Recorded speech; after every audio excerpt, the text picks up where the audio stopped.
Good morning mga bossing. Meron tayong customer na naman mga boss. Isang Skygo 150 mga bossing. Ang issue nito mga boss ay papalitan ng rear sprocket, engine sprocket at kadina mga bossing at ang steel bushing niya mga boss. Tsaka meron niyang mga bossing, papalitan din ang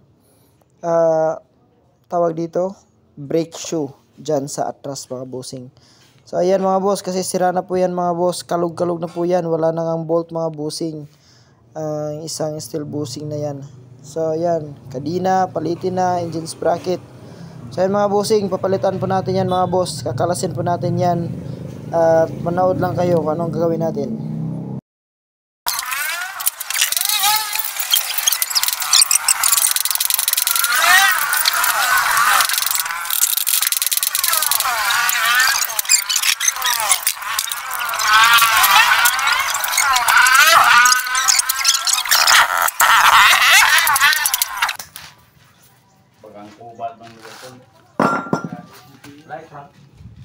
Ayan mga boss, papalitan natin to ng steel bushing.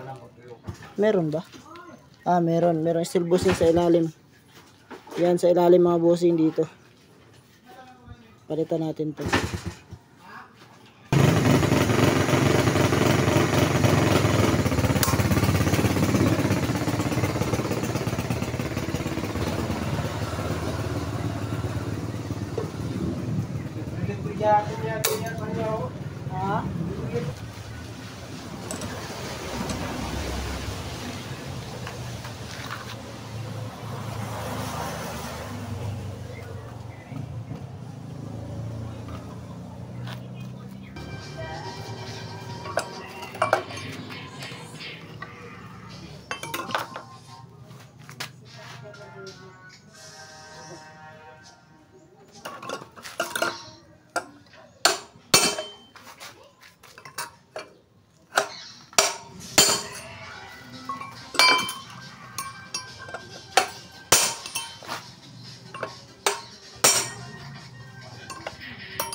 Lagi.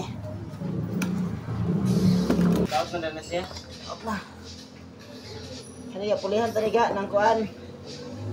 Silbi baga ng kanang steel bushing. Kani. Gamay ba ni?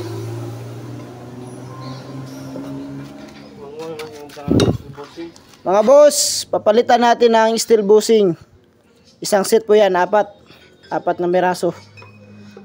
Apat na bolt, apat po na kuan, steel bushing, apat po Bisaya na. Apat na steel bushing. So ayan, papalitan natin 'to mga bushing. Ano to?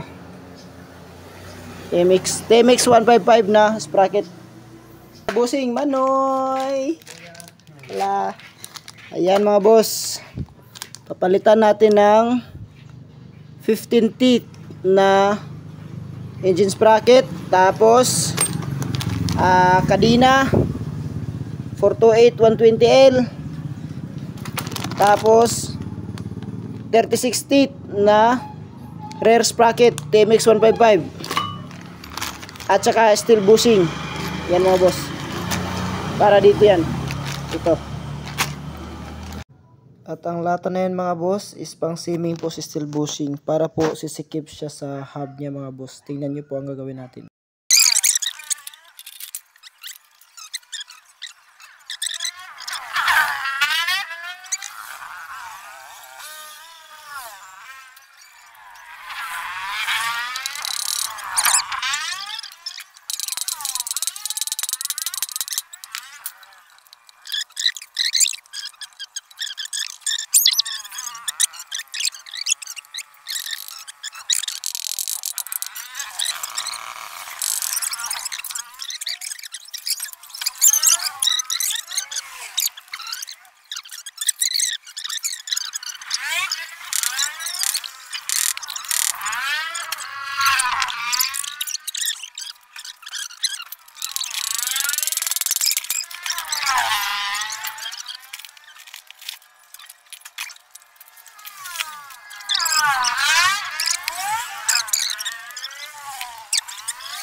After nyo po mailagay ang bolt, huwag nyo pong kalimutan na ilagay ang circlip yan mga boss. So goods na po yan mga bossing.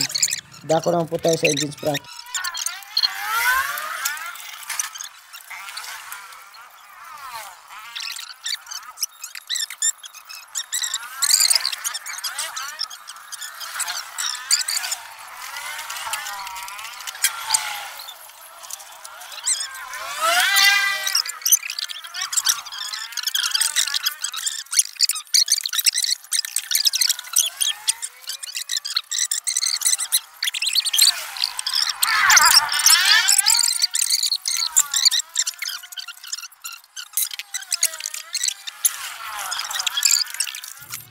So ayan mga boss, papalitan din po pala natin ng brake shoe. So ayan mga boss, wala na pong lining ang brake shoe niya na luma mga bossing. So nilagyan ko po yan ng bagong brake shoe mga boss.